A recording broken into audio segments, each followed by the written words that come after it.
Hi. Happy Tuesday, besties and bosses. How are y'all doing?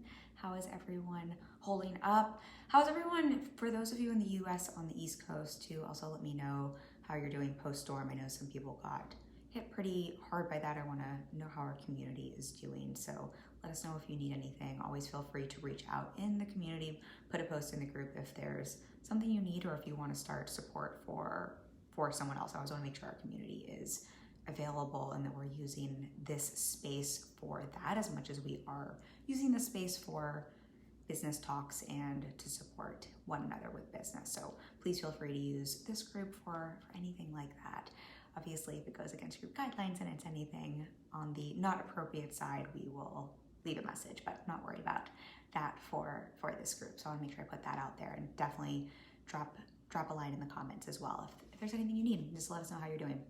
And let us know as well how, I know we've got people in Australia, I think you're back on lockdown.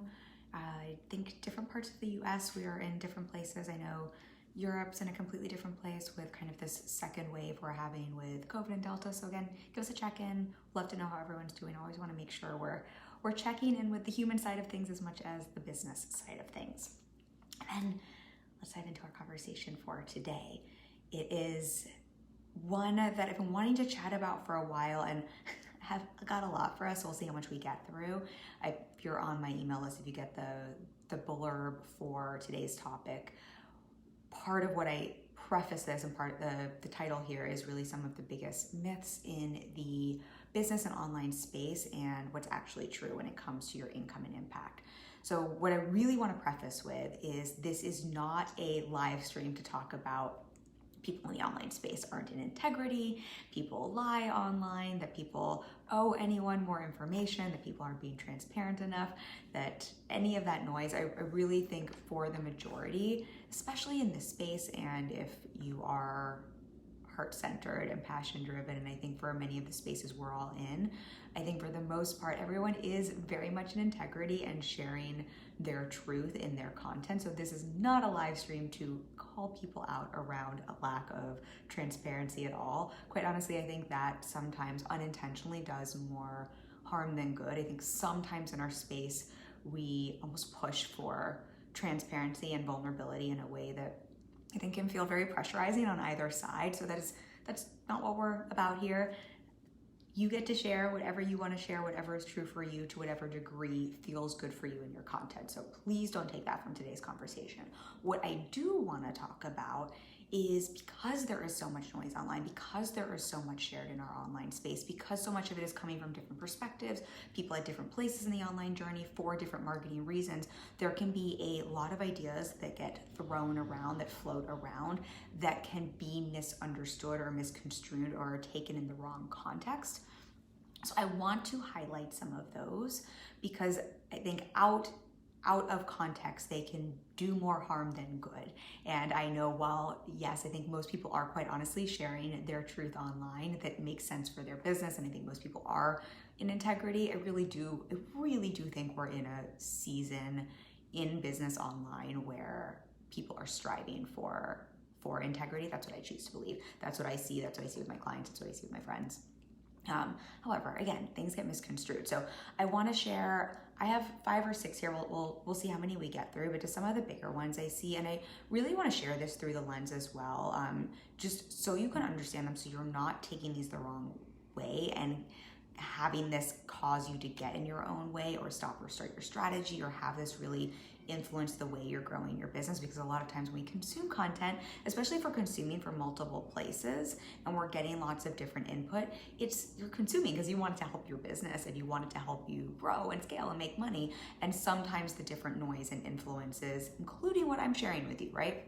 Take what I'm sharing with you with a grain of salt. I always say to clients, take what resonates with you, discard the rest. We don't want anyone outsourcing their power and outsourcing their inner trust. Even with my coaching clients, I say that. So we're gonna kind of tease some of that apart, because I think what happens when you have a lot of input, if you're consuming a lot of content, if you're working, someone had a question last week on the live stream, if you're working with multiple coaches or if you have multiple team members, right? It's really easy for well-intended input to get conflicting or to be misconstrued and to kind of lead us off the path that really serves your bigger vision, your income, your impact, what you want, your version of success, what you want from your business.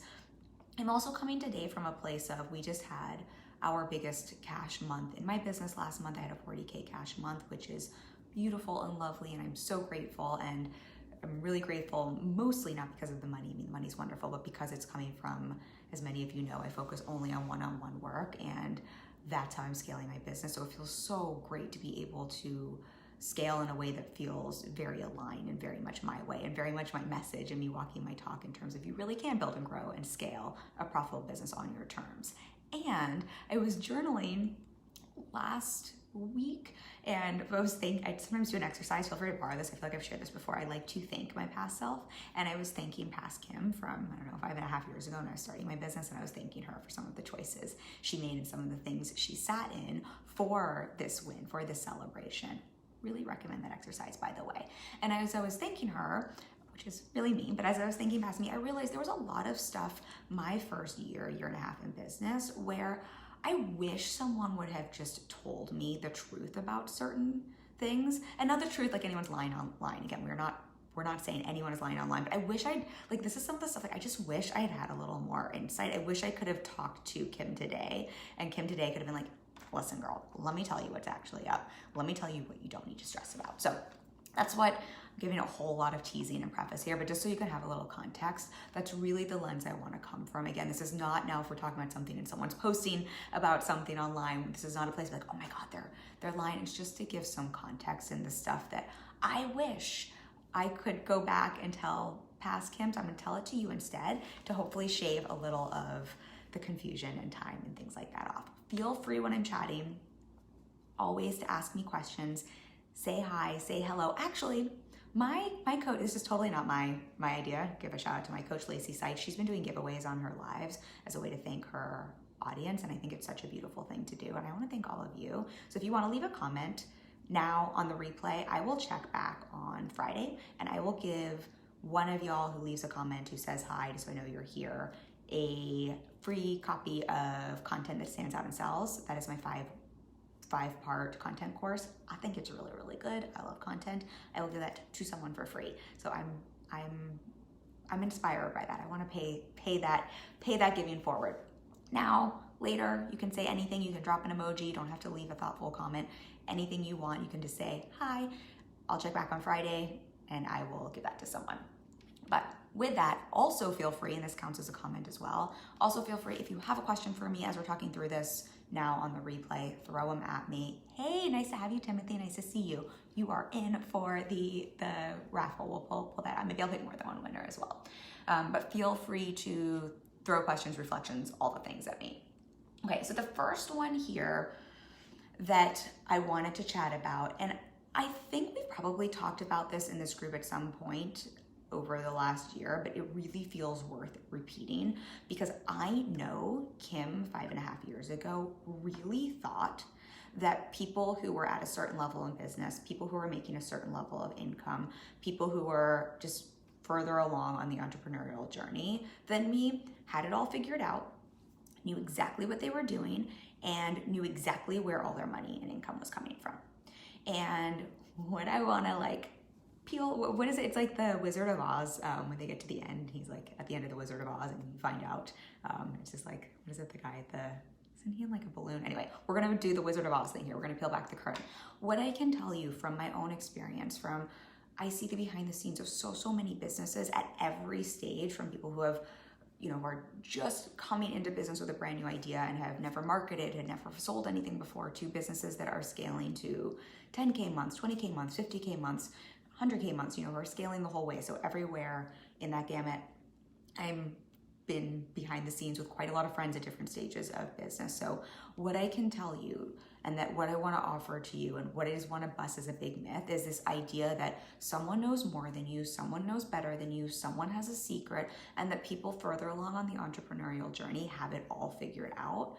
And what I really, really, really want to drill down, because this is a way we really outsource our power, and this is a way as business owners we outsource our trust. And what's so important as a business owner, whatever stage of business you're in, building, growing, and scaling, is being able to harness your own power and harness your own self-trust. And this is where, when we're giving away our power everywhere and we're giving away our trust, this is when we can unintentionally stop and start strategies. This is when we can, take things and hear them the wrong way. This is when we can pedestal people. This is when we can make investments that don't really serve us, which is, no one's fault as much as this is just what happens when we're not really trusting ourselves as much. And what I really want to offer here is, I'll say from my places, I don't have it all figured out. Like, I'm the first person to say I don't have it all figured out. I tell clients all the time when we're chatting, even on calls, I'm like, I don't have the answers for you. Do not hire me if you're looking. I think we might have even talked about this on our live last week, where we were talking about a little bit behind the scenes of what happens in a coaching relationship. I will tell people, don't hire me for the answers that you have. I have a whole podcast about this, right? Tap into the answers for you. I don't have it all figured out. The entrepreneurial friend of mine who's at $1 million doesn't have it all figured out. My coach doesn't have it all figured out. Her coach, whoever supports her, right? No one has it all figured out. And that is not to throw shade to anyone. That's not to downplay myself or anyone further along in the journey. That's simply to take some of that pedestaling we have a tendency to do away. And that, again, that way we kind of outsource our power, and just to say, that's the human experience, but that's also the entrepreneurial journey. Part of business is not knowing the answers in advance, right? We make something out of nothing, and we're always testing, tweaking, refining, collecting data, and we're kind of like scientists, is how I usually phrase it. And we are making hypotheses and testing things. And the longer we're in business, the more data we have to support something. The longer we're in business, the more experience we have to support us. The longer we're in business, the more we have weathered challenges, so we know how to pivot and dance and that sort of thing a little bit more. But I think it's a way in which we can almost search outside of ourselves and think someone else is almost like got a secret that we don't have, when we think people have it all figured out. And I just want to be so transparent there. No one has it all figured out, and no one's going to know better than you your own business and the answers to your own business. Even when you're hiring an expert, right? Even when I hire an expert, whenever we're all hiring experts, this is a little bit what we were talking about last week, so clearly I feel very strongly about this. But I think even when we're hiring an expert who is an expert in their field, they're still not an expert in you and your business. And I think that's something we just want to be so mindful of, not outsourcing that. Now, what I will say, and I think where there's a lot of, where the truth in this is what I wish I could tell past Kim, right? Like, the longer I am on this journey, what I do know and trust is I really trust myself and know that while I might not have it all figured out, I know I can figure it out. And while I might not know, like, I don't know any more than anyone else where my next client is coming from, or what the next challenge is going to be, or what the algorithm is going to do next, right? I can take from my experience and make educated guesses, but I'm going day by day and living business day by day as well. Just like any big corporation you look at is exactly in the same place.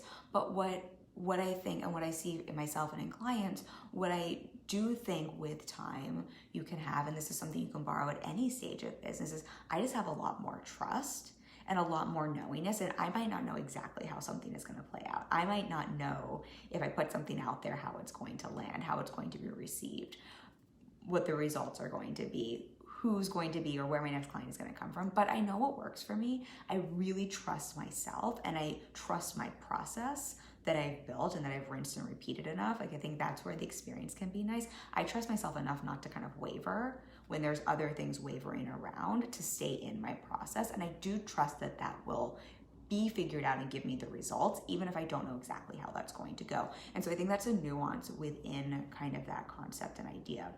But I think it's a myth that someone knows better than you, or that someone has everything all figured out.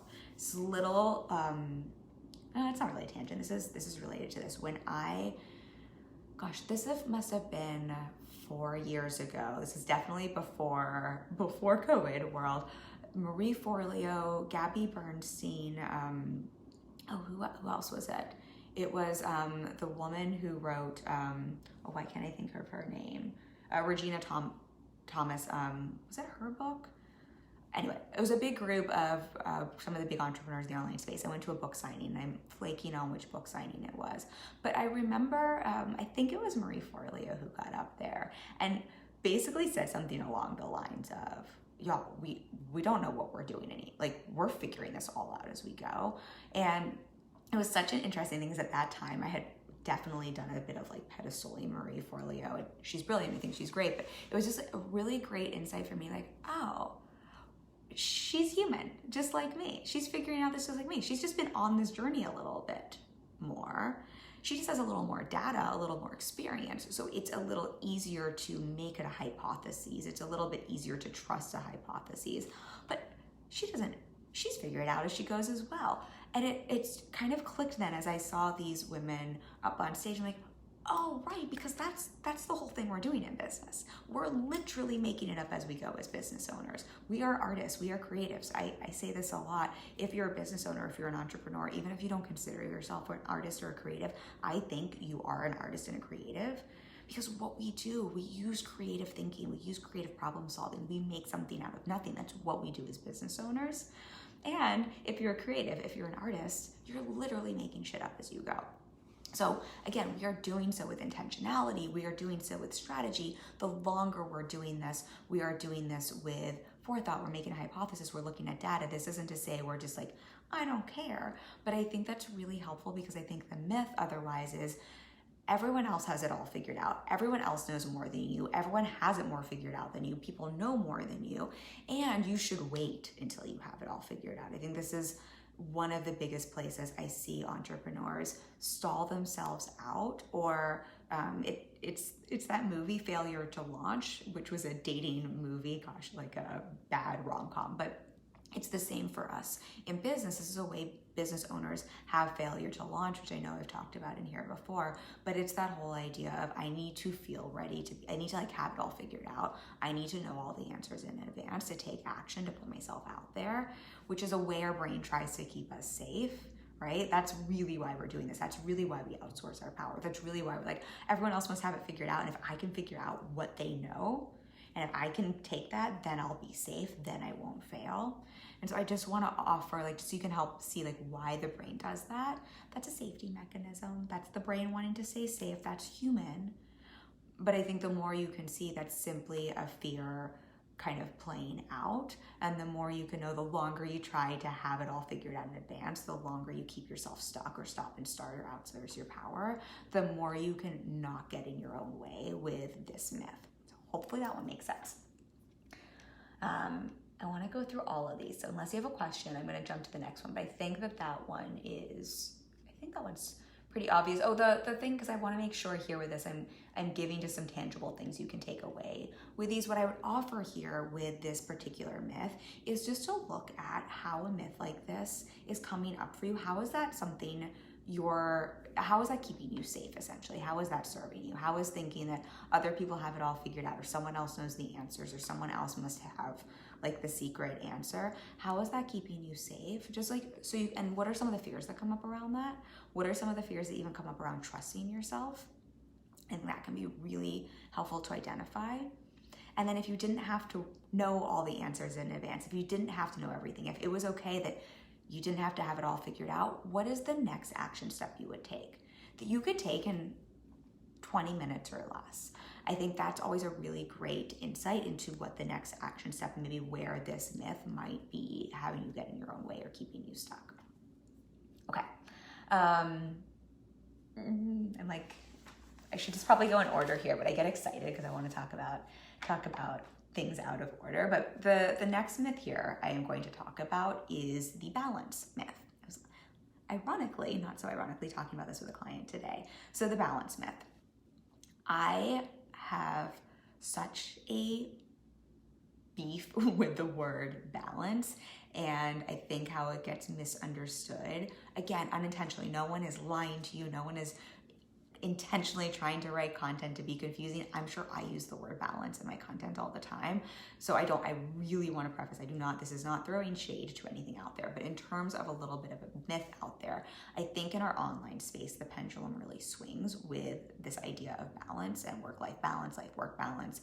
And I think what happens is, if we think about how marketing works, when we are marketing something as business owners, you're marketing something as a business owner, your job is to get clear on what are the challenge and pain points of your person and what does your person really want as a benefit or a result. Conversations I'm having with clients all the time, right? That is our main job as marketers, for your messaging, for your marketing, for your copy, for what you're putting out there. And so a lot of times when we're in the business online space, we live in a world that people are craving peace. People are craving a sense of balance. A lot of us are in the service industry or service provider industry. And so balance gets spoken to a lot. If you're a business owner, you're probably in spaces where you're being marketed to, and something you're probably craving is this elusive balance. And so that's why things like balance get spoken to a lot in marketing, because it is something I think many people are craving, particularly business owners, particularly entrepreneurs, because I think that's why a lot of entrepreneurs start their own business, right? They don't like the balance at their corporate job. They don't like their corporate job. Like, a lot of times people are moving into this space for that reason. So that is fine. We're not hating on that. However, I think there's a little bit of a myth with the concept of balance that can make you feel like you're doing something wrong when you're not achieving balance, and cause entrepreneurs to seek out solutions to give them this elusive balance. And what I mean by this, and what I was talking about with a client today around this idea, is if we think about what balance means, balance really means in equal proportions. If we think about a scale, right? When a scale is in balance, it is very even. If we talk about work-life balance in the traditional sense, and what a lot of the kind of myth that is sold online is that if you start a business, you are going to have a really balanced life, and being an entrepreneur is the way to create balance, and that is the way to have your life in really equal, even places. And I think it's just a little bit of a myth, because a couple things come up around that concept. First of all, I think the general concept of balance is a myth. You go find someone who has their whole life in equal, balanced proportions. Go find that human and tell me who they are. I don't know a single person who has a balanced life by the traditional sense. I know lots of people who are clear on their priorities and balance their priorities and really choose their priorities. But most of the time when we're choosing priorities, we do so in a very unbalanced way, so that we can prioritize the things that are important to us as business owners, as entrepreneurs, as humans. And it looks very different than the concept of balance and this myth of balance. And so I say this to everyone here, and I bring this up here in terms of a myth, because if what you're being told and what you believe it should look like, and what it means to be like a good entrepreneur and doing it right, and kind of the bill of goods you've been sold is this idea of balance, and balance of this really everything is even, everything is getting the same amount of attention, it can really be a bit of a mindfuck then when you're wait, but kind of nothing in my life is balance. It must mean I'm doing something wrong. How do I balance everything? Let me know if this is making sense as a concept, and let me know if anything comes up around that, because I hope these things are landing. I want to make sure this is making sense for everyone. And what I want to offer again here is, we're not throwing shade on the term balance. I probably use the term as well. I understand why this term and phrase gets used. Again, it's not that anyone is using it poorly. I think we just have to look at the context of content sometimes, and why people are using a word like balance, and not to take it the wrong way. And the reason I bring that up as a myth, again, is so that you're then not making yourself wrong as a business owner and getting in your own way and sabotaging your business unintentionally, trying to chase something that frankly doesn't really exist. And what I want to offer you instead is what I really think is a lot more true than the concept of balance is, as a business owner, you get to be in the driver's seat and choose your priorities. and set your schedule, set your life, kind of create it in a way where you get to choose what's a priority and put that front and center on your plate, and you get to choose what your schedule looks like. And what I talk about with clients a lot is we want to get clear on your values, we want to get clear on your priorities, and then when I look at your schedule, I should be able to tell what's important to you based on how much time is getting allocated to what you say is a priority. But that's going to look different for everyone, and rarely is that going to be an even balance. Timothy says making sense. Okay, awesome. I'm glad. Thank you for chiming in. I'm glad that's making sense. So I think what I would offer here is really looking at instead of check in. Are you giving yourself a hard time because your business doesn't look balanced or your life doesn't look balanced? Are you striving? And I think also what I would offer here is really being mindful of what season of business you're in. This kind of goes with the balance piece, but I think there's this idea with the balance piece that to be a successful business owner, and successful business owners are never overwhelmed. They like never get into overwhelm. They're again never out of balance. They're never overworking, and like that's bad if you are overwhelmed, if you're overworking, and that is just this kind of goes into the point I'm going to share in a moment. But like that's all bad and that's not balance. And what I want to offer again instead is what's a priority to you. Check in with that. Look at how am I keeping my priority a priority. As a business owner, I get to choose. You always get to choose. You're always a choice. You're always co-creating your life. But as opposed to going to a job where someone else says, here's our priority for this company that you're working for this business that you're working for. Here's your job description. As a business owner, you get to decide what that is. You get to decide what's the priority in your business and outside of your business and allocate your life that way. And then I would also really invite everyone here to check in with what season of my business am I in? And what would then unbalanced balance look like? What is the priority in this season of my business? And what is what would that look like in terms of time allocation, instead of how can I make everything fit a perfectly even balanced thing, because that is just a recipe for making yourself feel like you're doing something wrong.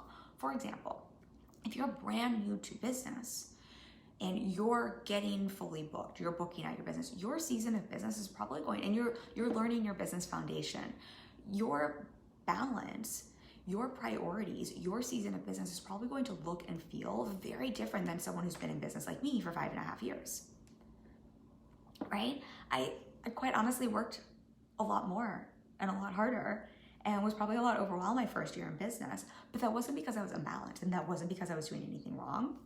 That's because I was building a business and putting in new foundations and learning all new things.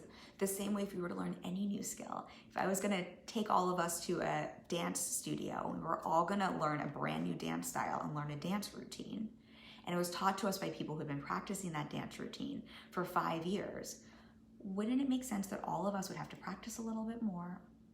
Those of us who are brand new dancers, that would probably feel a little bit more challenging. We'd probably spend a little bit more time. Our schedule would probably be less balanced than the people who've been doing it 5 years. We'd probably have to muscle through it a little bit more. We'd probably feel a little more overwhelmed learning that dance than the people who've been doing it 5 years. That wouldn't mean we were doing anything wrong. That wouldn't mean that our results were that wouldn't mean anything outside of we're learning a brand new dance.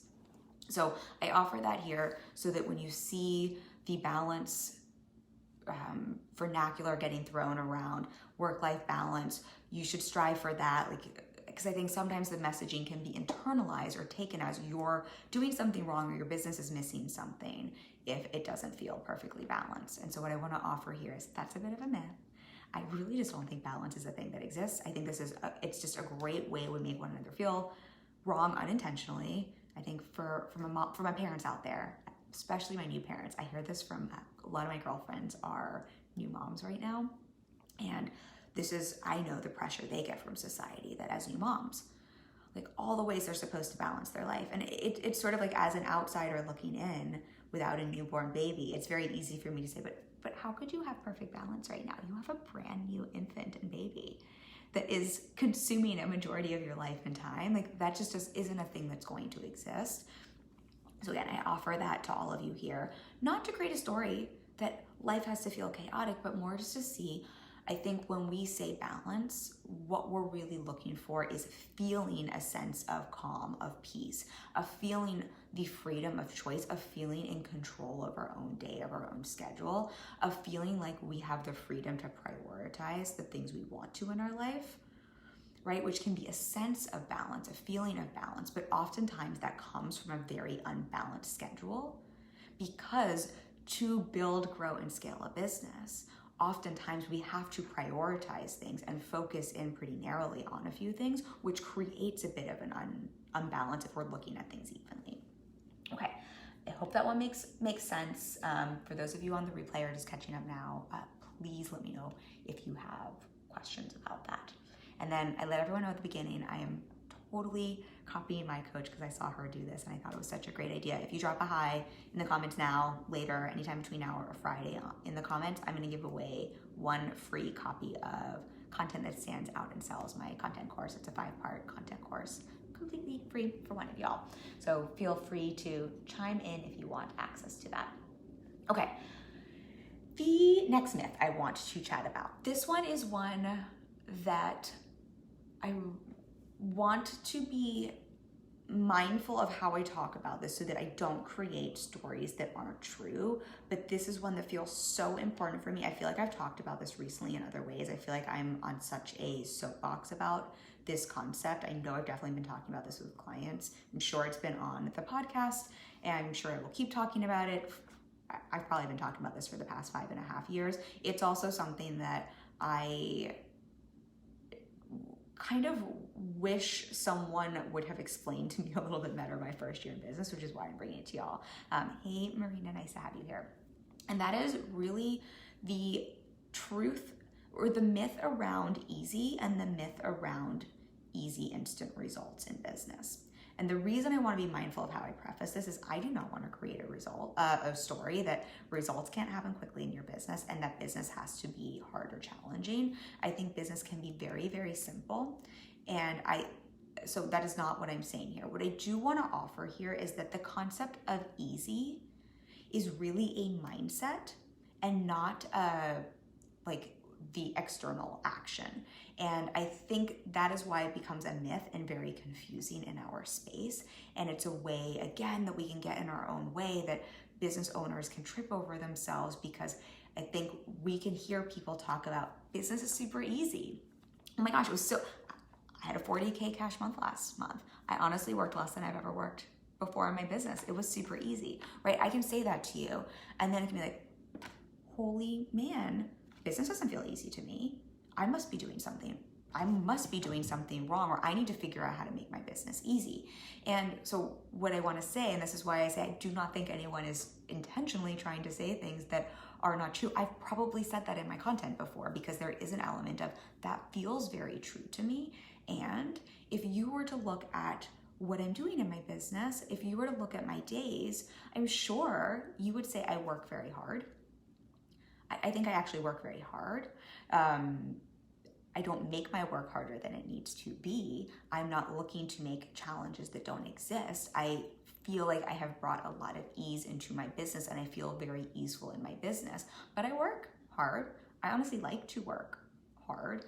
But I think that's what it would look like to many people if they looked at my schedule. And I have challenges and things that are hard happening all the time. Like literally all the time. And I say that again because I think this is one of those myths where it can seem like, oh, I'm doing it wrong if it doesn't feel easy. It's supposed to feel easy. Results are supposed to be easy. Business is supposed to be easy. Everything's supposed to be easy. It doesn't feel easy for me. I'm not cut out to be an entrepreneur. I'm doing something wrong. And then what happens is we don't trust ourselves, or we think that there's something wrong with the strategy that you're working, or this is when it's really easy to go get into comparisonitis or to consume 15 hours of someone else's content and try to figure out what you need to change and do. Instead of what I really want to offer here is easy as a mindset. It's not actually what you're doing. And I know I talked about this on the podcast. We can look at the action can look exactly the same. The schedule can look exactly the same. The strategy, whatever we're doing, can look exactly the same. It is the mindset and the way in which you are taking action, the way in which your nervous system is operating in that action, that is actually the difference maker, that is where the ease and easy comes from.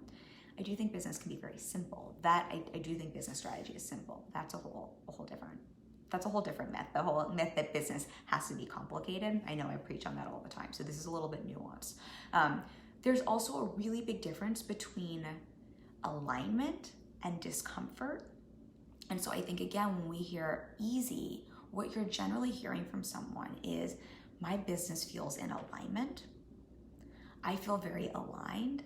I have found a way with my mindset and my system to operate in my business in alignment in a way that feels easeful, that feels in my system easy, that feels in alignment. That's very different than, I never have discomfort. I never sit in discomfort. Quite frankly, I think business results, anything we want really, is usually on the other side of discomfort and moving through some kind of discomfort. I honestly also think that most of us derive the most satisfaction, joy, happiness, flow, pleasure from moving through challenging but aligned actions. There's a great book called Flow, and I can never say his name. It's Bill H. I'm going to butcher his name. I'll drop a link to it. It talks about the state of flow in terms of like when you're in that creative energy flow. And one of the concepts he talks about is, it is really this idea that humans were kind of always chasing happiness, and we're chasing what feels good. And I think a lot of times think it comes from like, there's a myriad of things we think happiness comes from, but what is so often true is when we're engaged with something that's in alignment, that is purposeful, purpose-driven, like business, that we are passionate about, that we care about, that is challenging in a very good, healthy way, right? We're not talking about punishment. We're not talking about like making something harder than it needs to be. I think a lot of people have a story that I need to work hard to make money. That's a very different concept than what we're talking about here. Moving through some of those discomfort challenges, it's actually through that we really derive the most pleasure and happiness. And so often that's where we tap into flow. And that's where, if you think about, I use working out a lot as an example. If I think about some of my best runs that make me feel like, or best spin classes where I just feel on cloud nine, I feel so fulfilled. I feel like, oh my gosh, everyone needs to feel like this. And I'm like in flow, and all my ideas are sparked and my endorphins are running. Those are obviously often also usually the hardest, most challenging, most uncomfortable workouts, right? And I think that's the piece we forget sometimes. And so I say that again because I think this can be a bit of a myth in the online space, and this idea that it's super easy to get results in business, and like they're just super instantaneous. And what I want to offer is it's both true and not true at the same time. It can be simple, and it doesn't have to feel hard in terms of mindset. And results tend to take time. I say this all the time, right? Even if you microwave food, even if you microwave your dinner, it still takes time in the microwave for that instant dinner, right? Even if you order Amazon Prime, an instant delivery or whatever, right? It still takes a couple days to come. And then if you throw in a challenge like COVID, or a storm, like we just had a hurricane here, right? That 2-day or overnight delivery is still going to take a little bit longer. Business is the same way. Results are not instant anywhere in life, and they are not without a little bit of effort. That doesn't mean it has to be hard in the way our brains can think about it, but that is really a mindset that we show up with. I see a comment here, and then I'll give another example around this. Marina says 100% true. My work takes time, attention, and commitment, but I enjoy it. It's not the same hard work when I was in a job that was simply not fulfilling. I love my work, so the work's enjoyable most of the time. That is it so much. Thank you for chiming in with that, Marina. And I think the piece, I'm gonna highlight a couple pieces for everyone here. I think what's just so nice to see is, what she's saying here is, it takes time, attention, and commitment, right? If you were to look at my days take time, they take commitment, they take intentionality, they take, like, it might look to someone else like I'm working really hard. My results take time, and yet it feels so enjoyable most of the time. Like, I am so fulfilled in my work. It is so in alignment. I am so intentional because I'm choosing it. It feels, quite honestly, very easy. But that's more the mindset, less actually the actions. For someone else, I was talking about this with a good friend. We had a walk this week, and she's starting a business. And she's like, oh my God, I would hate what you do all day long. And I'm like, well, yeah, you just should not have my business, and you should not have my business model. That doesn't mean you shouldn't have a business. That doesn't mean you're gonna hate a business. That doesn't mean it's gonna feel hard and awful for you. You just should absolutely not have my business model, because I think frankly most people would not want to be on client calls all day long. I just happen to love it. So for me, it feels super easy. So that's what Marina's saying there. If you're a designer, it's the same thing, right? Like you have to sit down and actually create and design. But it's probably work you love and enjoy. And it's probably really challenging sometimes. And sometimes you probably get stuck. And then that's probably that moment when you have that aha and everything clicks, that it feels so good. Same for my clients who are writers, right? The act of writing and sitting down. No book writes itself. No book is instantaneous. Oftentimes writers go through a time where they're like, I have writer's block. This is so challenging. And sometimes that challenge, that discomfort, that sitting their butt in the chair to write, like sometimes that's also the most fulfilling, enjoyable part of writing. What's the quote? Writers don't like to write. They like to have written. It's kind of like that feeling after a run. So I say that because I think, again, that's just a myth. And I think it's just a bit of a myth too that has us sabotage our business and forget why most of us started our businesses in the first place, and forget where fulfillment, joy, satisfaction, the feeling of ease comes from. And ironically, often the feeling of ease, joy, satisfaction, fulfillment, happiness is on the other side of some of the more challenging, hard, I don't mean like pushing hard burnout, but some of that work. And then I really just wanted to dispel that myth of instant results. Again, doesn't mean results can't happen quickly. Plenty of clients who get fully booked in 3 to 6 months. I have plenty of clients who take longer, right? Like everyone's on their own entrepreneurial journey. I think we almost want to remove that there's a right or wrong track for that, because I think that's a whole different thing that gets people in terms of myths in their head and thinking they're doing something wrong. So I'm not talking about that, but I think we can just I think sometimes the messaging online, if I shared client results and some of my clients, it misses the context of their background and what they've shown up for. And I think it can make anyone who's not getting the same exact result feel like they're missing something or doing something wrong. And that's the myth I want to dispel here. The other thing that Marina said that I think is so brilliant here, she says, I love my work, so the work is enjoyable most of the time. Most of the time. Just like anything in life, like no matter how amazing, wonderful something is, no matter how much of a mindset of ease you have, no matter how much you love your work, I talk about this all the time. There are going to be times when you don't love it. I acted, many of you know, I was an actress for 10 years, for a decade in LA. I loved acting. I loved acting most of the time.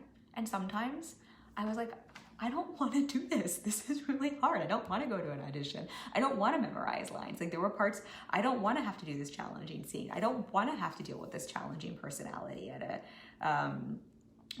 a casting office.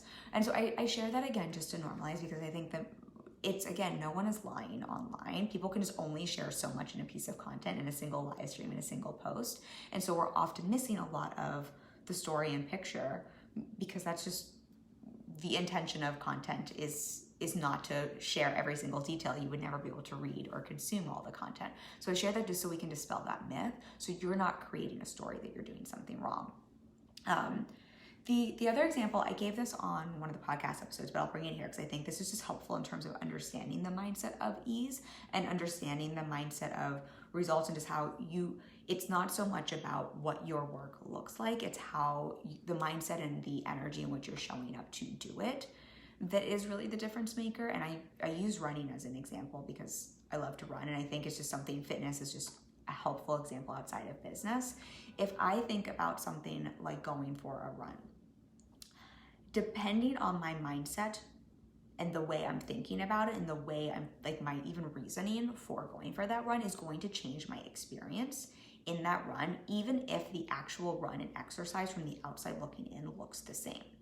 And so if I was going into a run with the mindset of, I hate my body, I need to burn off the food I just had for lunch, I feel fat, I need to get skinny, I need to punish myself, and I need to hurry up and get like in shape and burn these calories, right?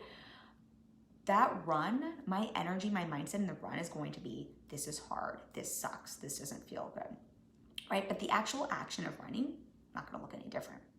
Versus if I was coming in from the mindset of, I love to run, I love to move my body, this is when I get that endorphins high, this is when I feel so good, this is when I get the best ideas for content, this is self-care, this is how I take care of myself. Right? Same action. I could have on the outside, I could be sprinting and going, I could be wheezing and having the same challenging run. But the way I I would probably tell you at the end, that felt amazing, that felt so good, that felt so easy, right? But that's because of my mindset taking the action, not because the action was different.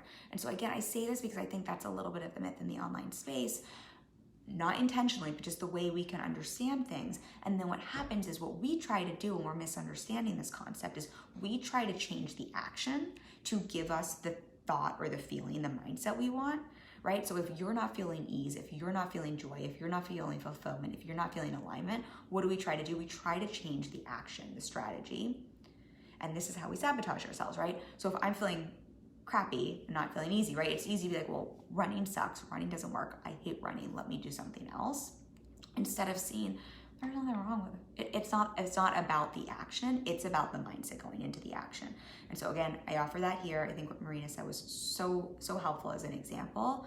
And so if you notice this myth for you popping up, what I would just offer is instead of trying to change the action, to look at how can I change my mindset? Where am I lacking alignment? Where can I get into alignment? How can I bring in a mindset of ease, of joy, and even a mindset of it's okay to be like discomfort. Challenge is what brings me ease and joy. It's very different than when I'm going in with something that isn't in alignment. Like there's nothing wrong with that. So that's what I would offer there. So you're really solving the right piece of the puzzle here instead of trying to solve the thing that's just going to have you having the same experience through a different action. Hopefully that makes sense. Okay. Let's see. What do I have here I got 2 more. Be mindful of the time. I've been doing some really long ones, y'all, live stream wise. I hope these are helpful for you. I swear the podcast is a lot shorter if you're looking for shorter content, but I've been excited about these topics, so I apparently don't know how to do short-winded. I can do the next 2 pretty quickly though. So if you're with me, I will share 2 more myths that I know I've talked about in some way, shape, or form before, but I feel are important, and I know past Kim would have loved to have heard these things. So this one is kind of a 2-parter, and I think it's pretty obvious, but it feels, again, important to speak to, which is all income wins are a celebration, and there's a really big difference between what a business makes and what an individual takes home as a salary or what they pay themselves. And frankly, I personally don't think these are things that anyone needs to discuss or share. I think I have lots of clients who don't share income. I don't think it's really beneficial if I were to tell you what my, how much I'm paying myself, how much I'm paying my team. I have a really great profit margin. I'm very happy with that. I think the only reason I don't think it's beneficial is my business is gonna look very different than most other people's businesses in terms of multiple factors. However, I think it's an important thing to understand, because I think the myth in the online space is when someone's talking about income wins, that's the amount of money they're taking home. And when you're then looking at the amount of money you're taking home, things can just get really wackadoo then in your mind. And also that's when we can start making choices that don't really serve us in our business. We just start comparing things that don't really make sense, because you're comparing your business income apples to someone else's revenue oranges, and it doesn't even serve you or your business, and it can generally make people feel pretty shitty. And I know that just because clients come to me about this all the time. So I think it's just helpful to understand that. And I call this a myth because I think it's just, I know my first year in business when I saw income wins, I just thought, actually this is a big myth, I thought people were lying. I remember my first year, this is maybe an even more important myth, because I really thought when I saw people's income wins, I thought people were lying. And that was such a damaging myth for me to believe, because it made me think it was impossible and not possible for me to create those results. It created a really big barrier. It made me very distrustful. I think I'd say probably the first 6 months to a year. I had well-meaning people around me telling me that it wasn't possible. And those numbers were those kind of income numbers were only for, I remember very clearly, I was told, for influencers, not for my business type. And people didn't really make those kind of numbers. And if they did, they were far and few between.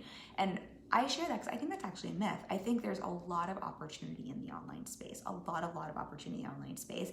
And I think for the most part, from what I see from clients I know, from friends I know, from colleagues I know, for the most part, I think people are actually quite honest about their income wins. Of course, I think in any industry, in any space, there are people who are maybe not going to have as much integrity. And I think we always have to be mindful of why are people sharing numbers. When I share numbers, I'm sharing numbers because this is what I do for a living. Like, I think it's important for me to share in terms of walking my talk. I also want, it's so important for me to normalize talking about money. So important. That's like a whole nother live stream, but we've talked about that. It's also so important for me to show what's possible in terms of being able to make money your way. But never ever is it for any other, like, you need to be here, or you need to, more or less, either way. But I think that's just a helpful context to take. But I think two myths there. I think really important to understand when people are sharing numbers. I think for the most part, if it's someone you're following who you trust, who is passion driven and heart centered and coming from a place of integrity, I really think we want to start getting into a place in the online space where this is not the online space of 5 years ago, of even 10 years ago, but I've been in the online space for almost 6 years now.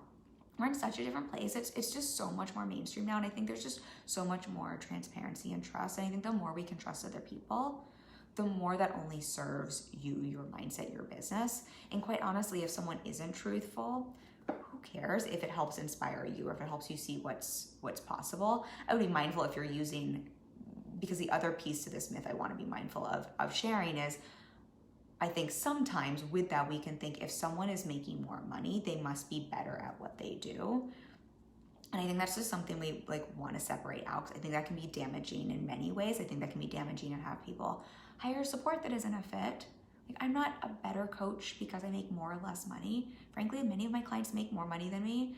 And frankly, my clients have gotten the same results now as they did when I was making far less in my business. I have more experience. Absolutely. That makes me a better coach, right? I've invested more in myself. I've learned more. I've expanded. That makes me a better coach, but my income does not in either way, shape, or form. So I share that because I think that can be a myth as well. And I think that can be a myth that harms us when we're looking at investing in and hiring support.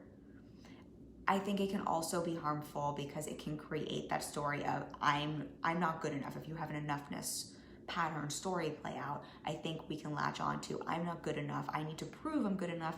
And I can only do that by making whatever arbitrary number your brain pulls out for you. And that's just a big old myth, like such a big old myth. What makes you better at your job? What makes you better at your work? What makes you better? I mean, everyone is good enough as they are. And I think that's so important. And I think we've talked about this on a live around perfectionism. Something I talk about a lot is what I would offer is, instead of looking for perfect, instead of looking for what's good enough, instead of aiming for arbitrary numbers, playing with this concept of we are always in the process of deepening our mastery and our craft. And mastery is an ongoing evolution and process. It is not something you arrive at ever. We are always in the process of mastery. And I think that's just helpful to see. We are always deepening our mastery and our craft. And so with that, you deepen your mastery. But that doesn't mean you weren't good enough before, and that has nothing to do, deepening your mastery of your craft has nothing to do with your income. This is also a really important, really important in terms of the myth piece, again, from both the being on the selling side and the hiring side, because there's also lots of reasons people intentionally choose to not scale their income. I have plenty of clients who are moms, or who are choosing business models that are really supportive of what we talked about earlier, their version of balance, the priorities we talked about. And so they're intentionally choosing things that don't allow them to reach some of the income numbers that maybe if they chose a different business or business model or strategy would. I know my business, who knows what it would be like if I had a different business model. I don't think that really serves me to play with, but I imagine if I had a different business model, I probably could have larger numbers sooner, faster, right? But that doesn't serve me. So I say that again because I think that's a little bit of a myth. Our brain plays with us. I don't even think people are outright saying that. I think it's a myth our brain can play with. And I think it's important so that, again, you're not telling yourself you don't know enough, you're not good enough. You have to wait until you have a certain income number to be deemed successful enough to be able to support people in whatever it is you do. That's just a bunch of bogus BS. And that is a limiting story. Like, with all the love in the world, I want to invite you to cut out. It is a myth. It is a lie your brain is telling you. And I think, again, on the hiring side, I would just be mindful of using that as a barometer for why you're hiring someone. It can give you some indication of the results they've created in their business. I don't think it's a bad thing. I love that we share those numbers, again, for the reasons we do. But I think just be mindful of not having that, like, really looking at other reasons for why you're hiring support and not basing it on those numbers. And then going back to the beginning of this myth, just remembering, and this feels very important, just seeing when people are sharing numbers. When I share, I had a 40K cash month last month. That is what my business made. That is not what Kim Argetsinger as an individual paid herself or took home. My business has operating expenses. I have a team I pay. I live in New York City. We're in a very high tax bracket here. We have large taxes, right? I have a great profit margin. I am very, very grateful for our profit margin. And even if I didn't have as great of a profit margin because I was intentionally maybe prioritizing other things or choosing a different business model, right? That would go back to the balance myth we talked about. That would be okay as well. And I say this again because I think on both sides of sharing things and on receiving things, this myth piece can come up and create a lot of stories. So I think just remembering, when people share numbers, there's a difference between sales and cash, and then there's a difference between what the business takes in and what someone takes home. It's neutral, right? It's not bad or good. Like, I don't even think we need to ascribe meaning to that. I think it's just helpful to understand that so that you are not ascribing meaning that doesn't even make sense or serve you or that isn't actually true. Hopefully that makes sense. Let me know if you have a question about that. And if you're game, I'm going to share one last myth. I can be very quick on this, but this one feels really pertinent for what's going on in our online space right now. Again, if you have questions now in the replay, throw them at me. Happy to share, answer all the things. If you catch on this on the replay and you have a question, please tag me if you can at Kim Argetsinger so that I know you have a question. Sometimes I miss them and I don't want to miss your questions. So the last one here that I think is a bit of a myth that is floating around right now is that social media is dead. Social media doesn't work anymore.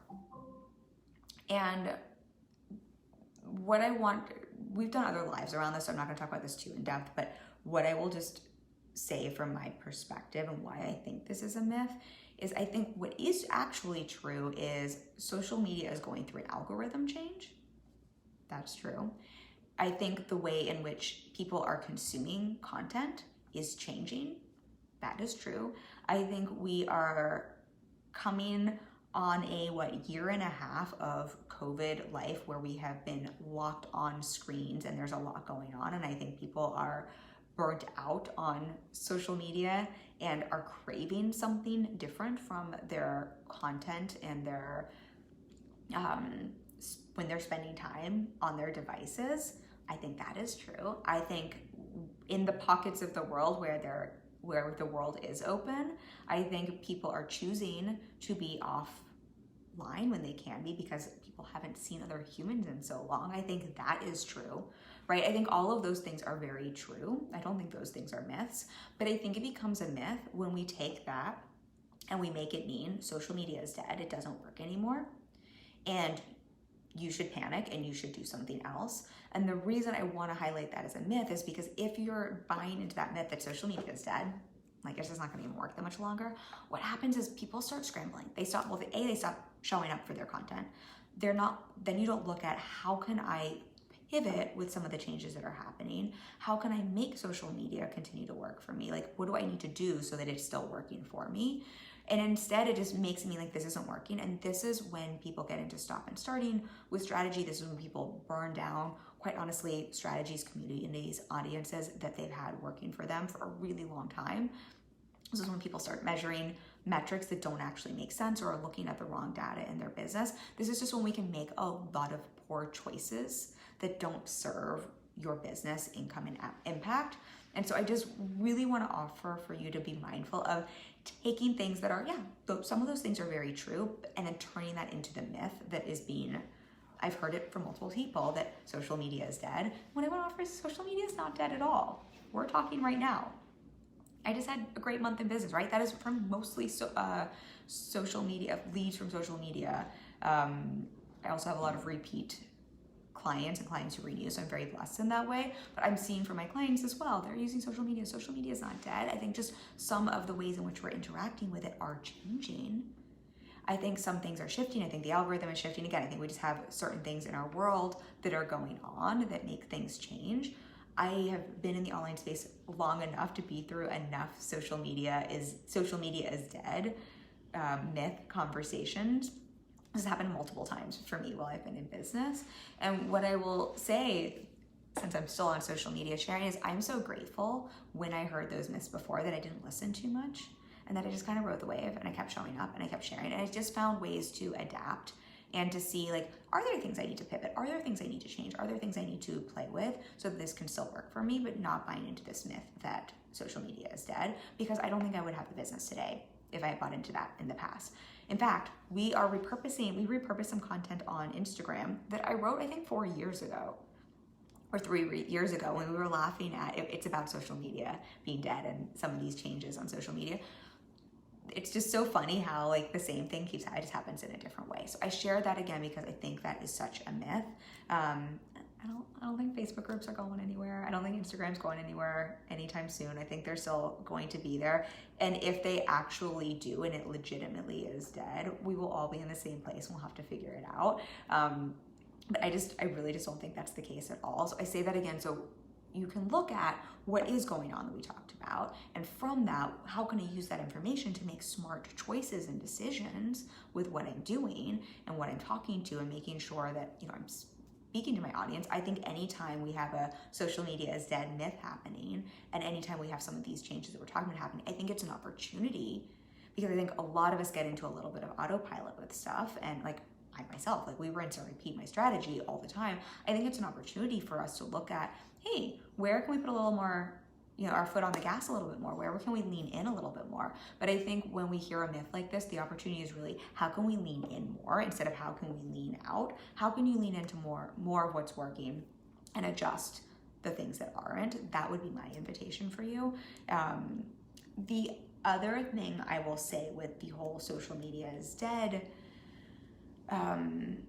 conversation, Facebook groups are dead. That was one a year ago. I think Facebook groups were dead. Did you know that? And here we are chatting in a Facebook group, right? This just happens through cycles, and who knows? At some point, things might change. There was a time where when I started my business, there were a couple platforms. I can't even think. There were platforms that I can't even think of the name of that no longer exist. Like, that is very possible. What I would offer and what I think is smart, while I will always say to people, you really don't need an email list. I think most of our selling happens online. You don't need an email list to have a successful business. I've had clients hit 20K months without an email list. I don't think frankly, I think that's a myth that the money is in your email list. However, I think if you have a concern around social media, I think looking at where are the platforms I have off of social media that I have a little bit more ownership on. You don't own your email list either, but do you have a little bit more ownership around? I think that can be a great place to look at, how am I making sure that as a part of my strategy, as a part of my content marketing, I am also nurturing there and showing up in those places. For example, for me, I have my email list and we have the podcast. Those are a little less, we still use social media to market to both. So like they're all very much tied together, but they also stand alone a little bit. So that is something, whenever the social media said myth comes up, I think it's an opportunity to look at things like that. But the reason I bring this up is the tendency can be, instead of looking at, oh, great, I'm grateful I have an email list, or how can I put a little more focus there? How can I make sure we're using the email list to send people to social media, right? That's one of the things I'm being really mindful of right now, is if social media is dead and we know all of the changes I just mentioned are happening, I'm looking at, are we very clearly with things off social media, like our email list, pointing people to social media? Are we telling them to go watch this live? Are we telling people to go listen to the podcast? Are we telling people to go watch my bite-sized biz lessons on Instagram? I do 3 of those a week, right? Are we pointing people to that? They still work in tandem. It's not like, oh my gosh, social media is dead, let me shut down social media and start an email list. as a jerk reaction. And because I don't think this thing works anymore, it's more, how can we look at some of those, what I would offer is, how can we look at how some of these things can work symbiotically together to support one another. So and this is just a great strategy anyway in business, right? When we're sharing content, we always want to be pointing people back to other pieces of content and to other platforms. When I'm here having our live, I want to point you to my podcast. When I'm on the podcast, I want to point you to my free course. When you're in my free course, right, I want to point you to, I don't know, my Instagram account, right? I'm always pointing people to something else. So that's just a great strategy for you anyway, as opposed to, I think, what we just want to be mindful of when we hear a myth like social media is dead, is having that pendulum swing and being super reactive and stopping one thing to start another thing, or deciding something doesn't work and putting all our energy somewhere else, or freaking out and burying our head in the sand, right? We tend to get that fight, flight, freeze response instead of, how can I keep doing what I'm doing? But then just take a look at where are some of the maybe minor tweaks, like what else can I use to support what's going on? And then let me see how things play out. If it actually is dead, great. Then I can adjust accordingly as the rest of the world will. If not, I'll be super, super grateful that I kept working this and stayed in the game, because things will turn around as they always do. It's kind of like the stock market that way. Okay, those were my myths for you that we busted today. I hope those were helpful. I'll give a quick recap on them, because I never do that, and we should. So the first one is really this idea that everyone else has it all figured out, that other people know more than you, that they have the secret, that other people just like know the answers and the way. We busted that one. The second one was the balance myth. Again, we can absolutely go for the feeling of balance, but I would really invite you to look at your priorities instead. I think balance is a bit of a myth, especially in business. The third one there was the myth of easy and instant results, and results take time and mindset. The easy is a mindset. It absolutely can feel easy. Results absolutely can happen quickly, but so much of that is more the mindset than the action. And make sure you're solving the mindset and not the actions you're taking, if that's coming up for you. Fourth one here was really the myth around when people are sharing numbers, that those are the numbers they're taking home, as well as that people are lying about numbers. That's just a myth. I think most people are telling the truth, and the more we think people are telling the truth, the more it feels good for us to tell our truth and to think other people will believe us as well, right? I think it says a lot about our mindset and belief system. And then the last one, the myth that social media is dead. As far as I know, social media is still alive. It is still working. And I would say really look at what do you need to pay attention to make it work for you, so you can ride this wave we're in, instead of deciding it's dead and putting your social media to rest. So I hope that's helpful for you. If you have any questions for me, throw them at me. And then if you want any support with your business, if you want someone to lovingly support you and have some no BS myth busting talk with you, if you want support with your mindset, so you are looking at, again, solving that mindset piece instead of always trying to change up the action piece of things, and really to get clear on the strategy that's simple, maybe not always easy, it can be easy, but it can feel easy. The simple strategy that works for you to build, grow, scale your business, to get booked out, to make more money doing what you love. That is what I do. I love to support my clients with that. I am fully booked, but we are opening up one coaching intensive this month. So I do a 2-hour coaching intensive, which is really great for looking at your strategy, either your messaging, your marketing strategy, or your sales process, and really outlining that so you have a blueprint you can walk away with and implement to get those next level results. So you know exactly what to focus on to bring in clients in the online space and the offline space. And then we do have some spots opening up. I think we have, we're looking at what sessions are looking like in October. I think we might open up an additional spot in October, depending on what my team support is like. So we definitely have a wait list going for ongoing support for October and November. So if you're interested, if you're curious about what it would look like, I will drop a link for a discovery call. Book a call with me. I have a very low pressure call. Fit is very important to me. So if I'm not a good fit for you, I will point you to someone who is. But if you have been curious about working with me, jump on one of those calls, because I don't know at what point we're going to be pushing further and further out. I keep expanding my roster. We're at 25, 26 clients now. So we're not going to be able to open up that many more spots. So hop on a call with me. I would love, love, love to support you. And I'll be back next week with another topic for y'all. That's all.